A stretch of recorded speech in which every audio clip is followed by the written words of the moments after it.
आज के समय में किसी भी इंसान से पूछा जाए कि सबसे बड़ी ज़रूरत क्या है, तो हर किसी के यही जवाब होगा कि उसे खूब सारा धन चाहिए, उसे धन की भूख है या फिर उसे जल्दी से सफलता पाना चाहता है। लेकिन कोई भी इनमें से परे प्रेम और आनंद की प्राप्ति की कामना नहीं करता।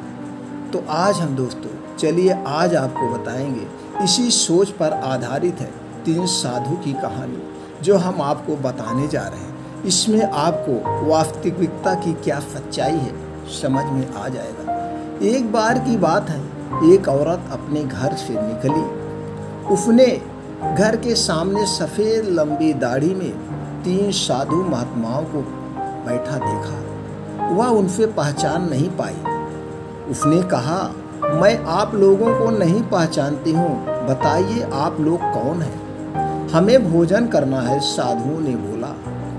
ठीक है, कृपया मेरे घर में पधारिए और भोजन ग्रहण कीजिए। क्या तुम्हारा पति, साधु लोग कहते हैं, क्या तुम्हारा पति घर में है? एक साधु ने प्रश्न किया। नहीं, वह कुछ देर के लिए बाहर गए हैं, औरत ने उत्तर दिया। तब हम अंदर नहीं आ सकते, तीनों ने एक साथ बोले।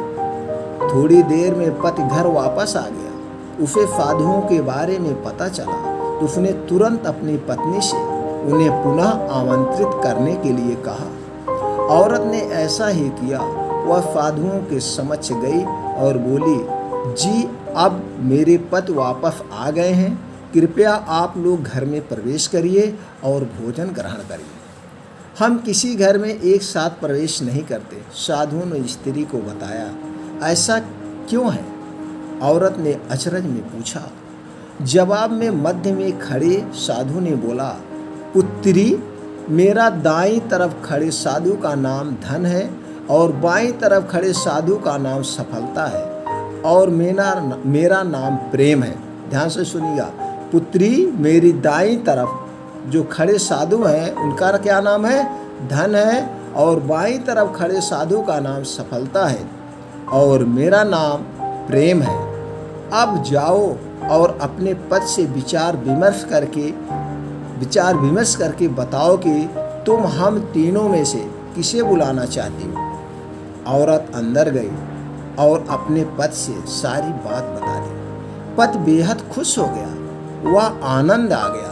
चलो जल्दी से धन को बुला लेते हैं, उसके आने से हमारा घर धन दौलत से भर जाएगा और फिर कभी पैसों की कमी नहीं होगी।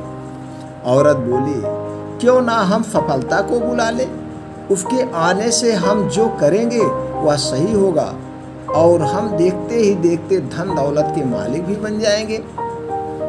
हम तुम्हारी बात भी सही है, पर इसमें मेहनत करनी पड़ेगी।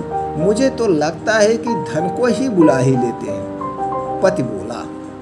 थोड़ी देर उनकी बहस चलती रही, पर वो किसी निश्चय पर नहीं पहुंच पाए और अंततः निश्चय किया कि वह साधुओं से यह कहेंगे कि धन और सफलता में से जो आना चाहे आ जाए। औरत झट से बाहर गई और उसने यह आग्रह साधुओं के सामने दोहरा दिया। उसकी बात सुनकर साधुओं ने एक दूसरे की तरफ देखा और बिना कुछ कहे घर के कुछ दूर जाने लगे।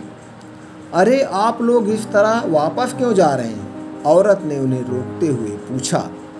पुत्री, दरअसल हम तीनों साधु इसी तरह द्वार द्वार जाते हैं और हर घर में प्रवेश करने का प्रयास करते हैं। जो व्यक्ति लालच में आकर धन या सफलता को बुलाता है, हम वहाँ से लौट जाते हैं और जो अपने घर में प्रेम का वास चाहता है, उसके यहाँ हम बारी बारी से हम दोनों भी प्रवेश कर जाते हैं। इसलिए इतना याद रखना कि जहाँ प्रेम है, ध्यान से सुन गया, इसीलिए इतना याद रखना, जहाँ प्रेम है वहाँ धन और सफलता की कभी कमी नहीं होती। ऐसा कहते हुए धन और सफलता नामक साधुओं ने अपनी बात पूर्ण कर दी। कहानी से क्या शिक्षा मिलती है? इस कहानी से हमें यही शिक्षा मिलती है कि यदि इंसान लालची न होकर निस्वार्थ भाव से दूसरों के हित और आनंद की कामना करता है, तो निश्चित ही उसे जीवन की वास्तविक सुख की प्राप्ति होती है।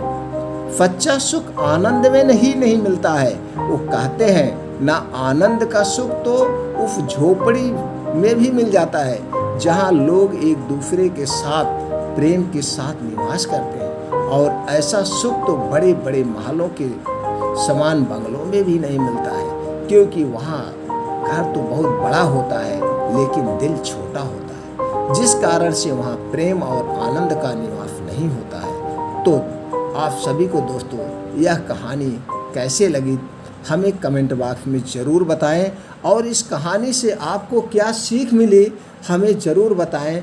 फिर ही ऐसी ही और अच्छी कहानी लेकर हम आएंगे अगले चैनल में। अगर आप हमारे साथ बना रहना चाहते हैं, हमसे जुड़े रहना चाहते हैं, तो दोस्तों चैनल को सब्सक्राइब करें, बेल आइकॉन का बटन ऑन कर दें, जिससे हर एक वीडियो की नोटिफिकेशन आप तक पहुंच जाए।